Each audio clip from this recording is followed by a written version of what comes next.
I was researching architectural plans for Parisian cafés built during the 1889 exposition Universelle, that massive World's Fair that gave Paris the Eiffel Tower and transformed the city's architecture. When I noticed something odd about their basement specifications documented in municipal building archives.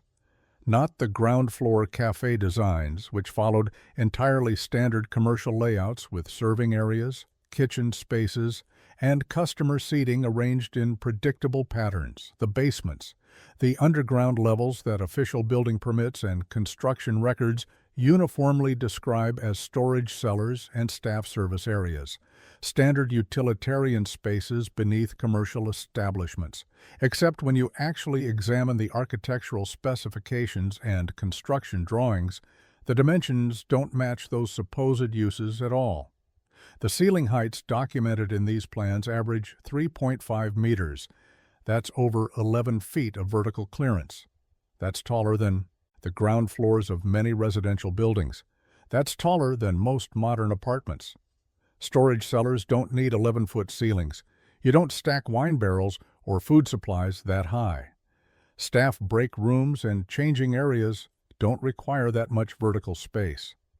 The construction plans show elaborate ventilation systems with multiple air shafts per basement, positioned strategically throughout the space and vented to street level.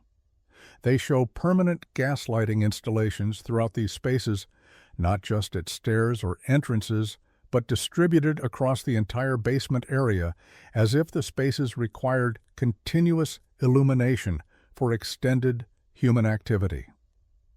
And they show features like tiled walls extending to ceiling height, proper floor drainage systems with connections to the Paris sewage network, and window wells specifically designed and positioned to allow natural light to penetrate into underground spaces. These weren't rough utilitarian cellars dug beneath buildings as afterthoughts. These were designed as permanent habitable rooms intended for regular, prolonged human occupation. Some basement plans even include fireplaces with proper chimneys, ornate ceiling moldings, matching what you'd find in respectable apartments, and built-in furniture elements suggesting these were living spaces. Or at minimum, spaces where people were expected to spend substantial portions of their time engaged in activities requiring light, air, sanitation facilities, and comfort. But not for cafe staff working above. The access patterns don't support that, and definitely not for cafe customers. The entrances and connections between basement and ground floor levels make no sense for customer use. So who were these elaborate, expensive, carefully engineered basement spaces actually designed for? What population was meant to occupy these underground rooms beneath literally hundreds of Parisian cafes, all constructed in the same narrow 2-year window, around 1889? Look at the documentation more carefully. The building permits from 1888 to 1890 describe basement construction at 347 café locations across central Paris arrondissements. The permits specify substreet storage and service facilities, but the architectural specifications tell a different story. Average ceiling height, 3.5 meters. Average floor space per basement, 120 to 180 square meters, roughly 1,300 to 1,900 square feet. That's larger than many apartments. The ventilation requirements specified in permits far exceed what food storage or wine cellars would need.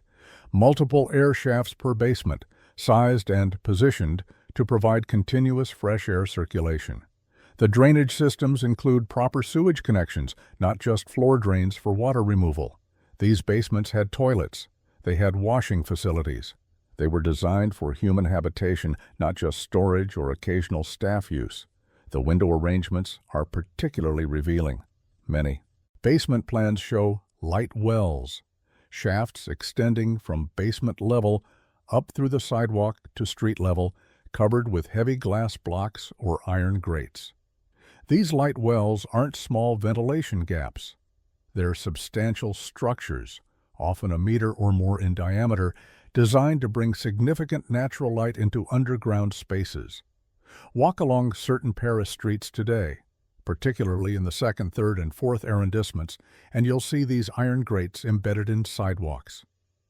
Most people assume they're utility access points or old coal delivery chutes, but the grates are positioned to admit light, and they're far more numerous than utility access would require. Beneath those grates are the light wells, and beneath the light wells are the basement spaces with 11-foot ceilings, proper ventilation, sewage connections, and enough natural light to function as living areas. The access patterns create immediate questions. In a normal cafe with a basement storage area, you would expect stairs descending from the kitchen or service areas of the ground floor. Internal access making it easy for staff to move supplies up and down. Many of these 1889 basements don't have convenient internal access. Instead, they feature separate street-level entrances, small doorways at sidewalk level, often around the corner from the main cafe entrance, leading to stairs that descend directly into the basement level. The cafe staff would have to leave the building, walk along the street, and enter through a separate door to access their own supposed storage cellar. That makes no practical sense for storage or staff facilities, but it makes perfect sense if the basement spaces weren't actually part of the cafe operation. If they were separate dwellings that happened to be beneath cafe buildings but weren't integrated with the businesses above.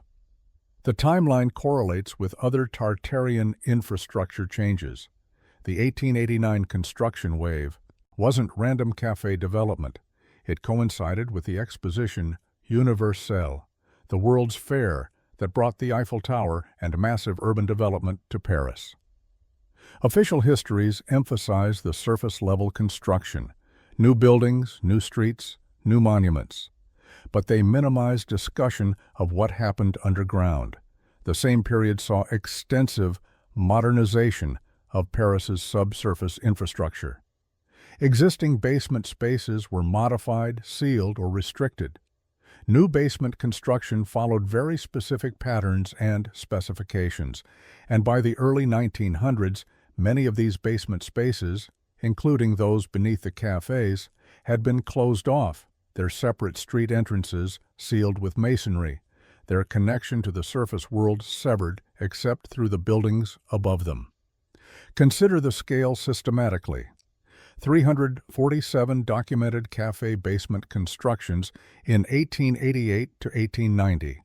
Average floor space, 150 square meters.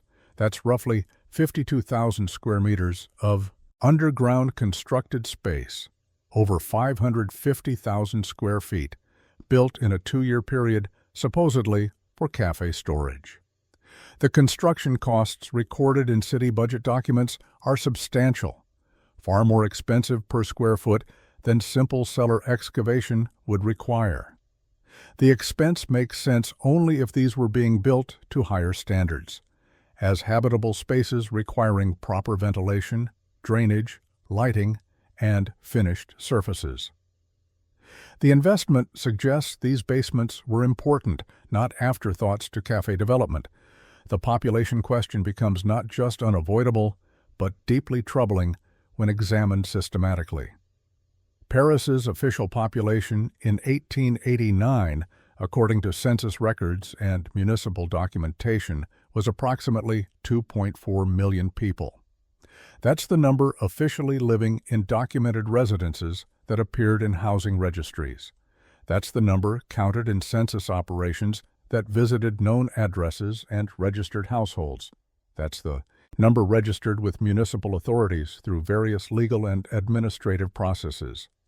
But what if significant numbers, possibly hundreds of thousands, lived in spaces that weren't counted as residences in those official processes?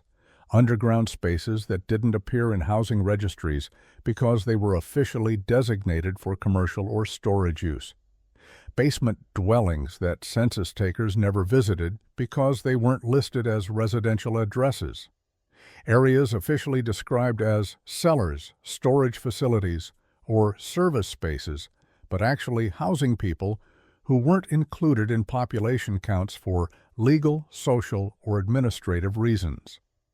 The 347 documented cafe basements alone, with their average floor space of 150 square meters each and their design features clearly indicating human habitability, could have reasonably housed several thousand people if used as actual living spaces, perhaps 3,000 to 5,000 individuals depending on occupancy density.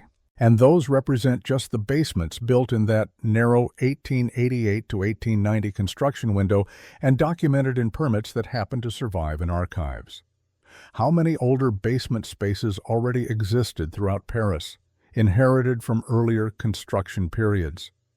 How many were being quietly occupied without official acknowledgement, without permits, without any administrative record of their residential use? How many other underground spaces, not connected to cafes but to shops, workshops, warehouses, and other buildings, similarly housed people invisibly? The massive infrastructure investment in making underground spaces habitable, the ventilation systems, the drainage connections, the light wells, the finished surfaces, suggest city authorities knew perfectly well these spaces would house substantial numbers of people, whether or not that residential use was ever officially recorded, acknowledged in census data, or reflected in housing statistics that historians would later use to understand the city's true population and social structure. Examine the details in surviving basement spaces. Some Paris cafés still have access to their 1889 basements, though many have been converted to wine cellars or closed entirely. The spaces that remain accessible show features inconsistent with storage use: decorative tilework on walls, ornamental ceiling moldings, fireplaces designed to heat living spaces, not storage areas, built-in furniture elements suggesting rooms designed for long-term occupation. These aren't rough storage cellars. These are finished spaces where people were expected to spend significant time. And the condition of the surviving spaces, when they haven't been renovated or destroyed, shows quality construction, brick vaulting, proper masonry. Attention to detail that seems excessive for spaces supposedly meant to hold wine barrels and supplies. The ventilation systems reveal sophisticated engineering. The air shafts aren't simple holes for air exchange. They're designed systems with multiple components: fresh air intake shafts positioned to draw from street level, exhaust shafts vented higher to create natural convection, cross-ventilation between shafts ensuring air circulation throughout the basement space. Some systems include baffles or valves allowing airflow adjustment. This level of ventilation engineering makes sense for spaces where people breathe and generate heat and humidity.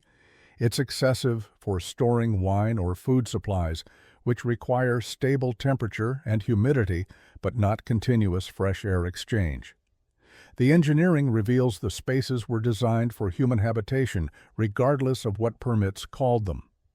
The ceiling pattern is systematic, deliberate, and remarkably thorough when examined across the entire time frame and geographic spread. Starting in the early 1900s, roughly a decade after the basements were constructed, and continuing progressively through the 1920s, many of these elaborate basement spaces were methodically closed off from any form of direct street access. The separate entrance doorways that had allowed independent access to basement levels were carefully bricked over. The openings filled with masonry that was then plastered and painted to match the surrounding building walls, making the former entrances nearly invisible to casual observation. The light wells that had been such a prominent and expensive feature of the original design were systematically covered with thick concrete slabs or deliberately filled with construction rubble and debris, eliminating the natural light that had made these underground spaces livable. Internal access points from the cafe levels above to the basements below were restricted through locked doors, removed staircases, or in some cases complete ceiling with masonry walls that divided the buildings vertically. By the 1930s, the vast majority of these spaces were officially designated as abandoned, closed for safety, or relegated to minimal storage use with no human occupation permitted. The thoroughness and coordination of this sealing operation across hundreds of locations suggests this wasn't gradual building-by-building response to individual structural problems. This was centrally organized. Someone with authority across Paris wanted to ensure these spaces couldn't easily be reoccupied, couldn't be readily accessed by curious residents, and couldn't serve as evidence of whatever their original purpose had been. The sealing work wasn't just closing doors and posting no entry signs, it was permanent physical elimination of access. Walls built, passages filled, infrastructure destroyed. That level of thoroughness, and the expense it required, suggests the goal was preventing any future use, and perhaps, more importantly, preventing investigation into what these spaces had actually been used for during their operational years. The official explanations don't withstand examination. Building codes and safety regulations supposedly required closing off underground dwellings for health and safety reasons. But the timing is suspicious. These spaces had functioned for years or decades without apparent problems. Then suddenly, within a narrow window, they all needed to be sealed. And not just sealed, but thoroughly eliminated as usable spaces. If safety was the genuine concern, restrictions on occupancy would suffice. The physical destruction of access points and ventilation suggests the goal was preventing future use and investigation, not just addressing immediate safety issues. The pattern extends beyond cafés. Examine basement spaces beneath other Paris buildings from the same era. Apartment buildings, shops, workshops, office structures. Many show similar features: excessive ceiling heights, sophisticated ventilation, separate street access, evidence of habitation beyond commercial or storage use. The café. Basements are part of a larger pattern of Parisian underground space that seems designed for a population larger or different than official records acknowledge. The cafés are just the most visible and best documented examples because their permits and plans were filed as commercial construction and remain in city archives. Walk through the Marais district or the Latin Quarter. Notice the sidewalk grates, count them. See how many there are per block. Each grate marks a light well. Each light well indicates a basement space designed to receive natural light. That level of investment in bringing light underground suggests those spaces were meant for people who needed to see, who would spend enough time below ground that natural light mattered. You don't build elaborate light wells for wine cellars. You build them for living spaces. And the sheer number of grates reveals how extensive the underground occupation infrastructure was, and still is, hidden beneath sealed access points and forgotten purposes. The construction timing around 1889 isn't coincidental. The Exposition Universelle required massive urban development. Official histories describe new boulevards, buildings, monuments, but they minimize the underground work. Paris underwent extensive subsurface modification in the 1880s to 1890s. Sewers expanded, utility systems installed, underground spaces modernized. This provides convenient cover for what might actually have been a reorganization of underground living spaces. The café basement construction wave could represent authorities attempting to formalize, regulate, or even create new housing for an underground population that already existed but was becoming problematic to ignore or manage informally. The Tartarian connection clarifies the pattern. An earlier civilization built Paris with extensive underground infrastructure designed for substantial populations living below street level. When that civilization fell or was conquered, the underground spaces remained. The new inhabitants initially maintained these spaces, using them for various purposes, including housing for populations they preferred not to count officially. By the 1880s, authorities decided this situation needed to change. The 1889 construction wave represented an attempt to create controlled, regulated underground spaces while simultaneously closing or restricting access to older, less controllable spaces. The café basement permits provided legal cover for underground construction that maintained some underground housing capacity, while authorities systematically sealed the older, more extensive systems inherited from the previous era. The demographic implications are profound. If Paris housed significant populations underground without counting them in official figures, the city's true population could have been substantially larger than recorded. This would explain infrastructure that seems excessive for the documented. Population, water systems, food distribution networks, public facilities, all built to serve more people than census records acknowledge. The underground population would be invisible to official counting, but still need the same urban services as surface dwellers. The infrastructure capacity would reflect real demand, while official population figures would reflect only counted residents. Consider more carefully who would actually live in these underground spaces and why their presence might not appear in official records. Working-class populations who couldn't afford the increasingly expensive surface-level housing in central Paris arrondissements, where land values were rising dramatically during the industrial expansion of the late 1800s. Recent immigrants arriving from rural France or from other parts of Europe, people without established legal documentation or official residence papers that would get them counted in census operations. People whose presence in Paris authorities might have preferred not to officially acknowledge for various political, social, or administrative reasons, populations that were economically necessary for the functioning of the city but socially inconvenient to count and recognize. Groups whose legal or social status was marginal or contested, temporary workers without permanent residence rights, people employed in informal or semi-legal economies, individuals who for various reasons existed outside the normal bureaucratic systems of registration and documentation. Underground dwellings, by their very nature, wouldn't appear in standard housing registries that were based on street addresses and building numbers assigned to surface-level structures.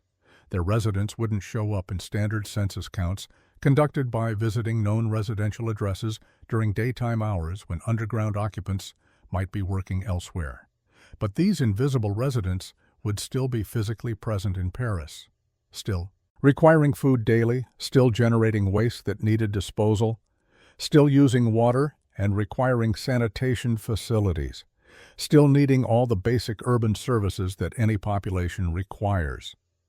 The city's infrastructure would necessarily have to accommodate them in practical terms, even if not officially in administrative terms. The café basements might have provided housing for service workers employed in the cafés and restaurants above, not the official staff with regular positions and legal employment contracts, but the informal workers, the dishwashers and floor cleaners and preparatory kitchen staff who worked for minimal wages in conditions authorities preferred not to examine too closely. They might have housed recent arrivals to Paris who needed temporary accommodation while they established themselves but who hadn't yet secured official resident status. They might have provided shelter for populations whose presence was economically useful but socially problematic, people the city needed for various forms of labor but preferred to keep literally out of sight, below street level, invisible to the respectable citizens and foreign visitors walking the grand boulevards above. The café connection itself is interesting. Cafés in 1889 Paris were more than just coffee shops. They were social spaces, meeting points, informal community centers. Having basement dwellings connected to cafés would provide underground residents easy access to food, social interaction, and connection to street-level life without requiring they live at street level. The cafe operators might have been aware of underground occupants without officially acknowledging them.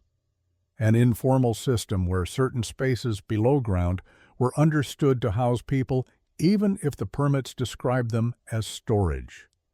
A functional arrangement that worked for decades until authorities decided to formalize or eliminate it. The sealing process wasn't just about individual basements. It was part of larger restrictions on Parisian underground spaces throughout the early 1900s. The catacombs, quarries, and tunnel systems that honeycomb the subsurface were increasingly restricted, gated, and monitored. Official explanations cited safety concerns, roof collapses, getting lost, accidents, but the restrictions also prevented people from using these spaces for dwelling, storage, or any extended occupation. By the 1930s, most of Paris's underground was effectively off-limits, except for official tours of small, controlled sections. The systematic closure suggests authorities wanted underground spaces empty and inaccessible, not just safe. The evidence remains remarkably visible throughout modern Paris for those who know where to look and what they're actually seeing. The iron grates embedded in sidewalks throughout central arrondissements, particularly concentrated in the 2nd, 3rd, and 4th districts where the café basement construction was heaviest. Walk slowly along Rue Saint-Martin or through the streets around Place de la République and actually count them. You'll find dozens per block in some areas, far more than could possibly be explained by utility access or coal delivery requirements. Each grate marks a light well shaft. Each light well indicates a basement space that was designed to receive substantial natural light for extended periods. That represents enormous construction investment for supposedly minor storage cellars. The sealed doorways are still detectable on the sides of older buildings if you examine the masonry carefully. Slight color differences in the plaster, subtle texture variations in the brickwork, sometimes even faint outlines where door frames used to be before they were filled in. These aren't renovations or style changes. These are deliberate eliminations of access points that once allowed independent entry to underground spaces. The basement spaces themselves still exist beneath many buildings, though most are now inaccessible to the public and rarely visited even by current building owners who may not fully understand what lies below their properties. Some Paris cafés that have maintained access to their 1889 basements use them as wine cellars or storage, often without realizing the spaces were originally designed for human habitation rather than storage. The features are still there. The excessive ceiling heights impossible to miss when you're standing in the space. The tiled walls extending to heights unnecessary for cellars. The positions where fireplaces once existed, leaving traces in the masonry even if the fireplaces themselves have been removed. The sophisticated ventilation shafts still visible in the walls even though many are now blocked. The infrastructure for underground occupation exists throughout central Paris, mostly blocked and forgotten by subsequent generations, but still physically present, still demonstrating through its engineering and construction standards that these weren't simple cellars but were spaces designed for people to live, sleep, eat, and spend substantial portions of their lives below the celebrated streets and cafés of the City of Light. The question isn't whether these basement spaces exist. They're documented in permits and plans. The question is what they were really for. Official records say storage. The architecture says habitation. The access patterns say separate dwellings. The ventilation engineering says long-term human occupation. The light wells say people needed to see. The sealed entrances say authorities wanted to prevent future use. And the systematic pattern across hundreds of locations says this wasn't random café development, but a coordinated program whose true purpose has been obscured by describing it as commercial construction rather than acknowledging it as housing infrastructure for populations the official city preferred not to see.